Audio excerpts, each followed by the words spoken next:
एक भिकारीण रोज एका मालकिनीच्या घरी जायची आणि तिथून मालकीण तिला एक पोळी द्यायची. ती भिकारीण ती पोळी घ्यायची आणि म्हणायची, जर तू चांगलं करशील तर तुझं चांगलंच होईल, असं म्हणून ती तिथून निघून जायची. असं त्यांचं रोजचं होतं. ती जी मालकीण होती ती त्या भिकारणीला पोळी देताना असा विचार करायची की माझा जो मुलगा आर्मीत आहे, जो आर्मीत लढतो आहे, त्याचं नेहमी रक्षण व्हावं, हा विचार करून ती त्या भिकारणीची मदत करायची. पण त्या मालकिणीला खूप राग यायचा जेव्हा भिकारीण म्हणायची, चांगलं करशील तर चांगलंच होईल, वाईट करशील तर ते तुझ्याकडे परत येईल. मालकिणीला वाटायचं की मी जी रोज मदत करते, मीला रोज चपाती देते, तरीसुद्धा ही असं का बोलत असेल.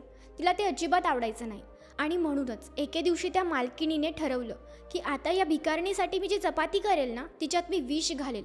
आणि ती त्या चपातीत विष घालते आणि ती चपाती रोजप्रमाणे खिडकीत ठेवून देते, जेणेकरून ती भिकारीण येईल आणि ती चपाती घेऊन निघून जाईल.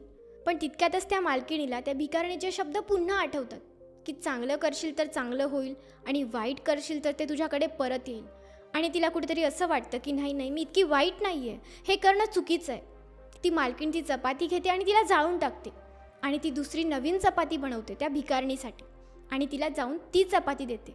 आणि त्याच दिवशी त्या मालकिणीचा सैनिक मुलगा घरी परत येतो आणि तो त्याच्या आईला सांगतो की आज रस्त्यातून येताना मला अचानक चक्कर आली, मी चक्कर येऊन पडलो आणि तुला माहिती आहे माझी मदत एका भिकारणीने केली. तिने मला पाणी पाजलं आणि तिच्याकडे एक चपाती होती, ती चपाती तिने मला खायला दिली. किती चांगली होती ती भिकारीण, असं तो मुलगा त्याच्या आईला सांगत असतो. आणि हे जेव्हा त्याची आई ऐकते तिच्या डोळ्यात पाणी येतं. तिला समजतं की ती भिकारीण काय बोलायची, की जर चांगलं करशील तर चांगलंच होईल आणि वाईट करशील तर ते तुझ्याकडे परत येईल. जर तिने ती विष घातलेली चपाती त्या भिकारणीला आज दिली असती तर ती चपाती तिच्याच मुलाने खाल्ली असती आणि तिने केलेलं वाईट तिच्याचकडे परत आलं असतं. मित्रांनो, ही तर फक्त एक अशीच गोष्ट होती, पण तिचा बोध हा खरोखर खूप महत्त्वाचा नाही आहे का? आपण जर दुसऱ्यांचं चांगलं केलं तर आपल्याबरोबरही कुठेतरी चांगलंच होईल ना. आणि जर आपण दुसऱ्यांचं वाईट करण्याचा विचार केला तर कुठेतरी ते आपल्याकडे परत येईल.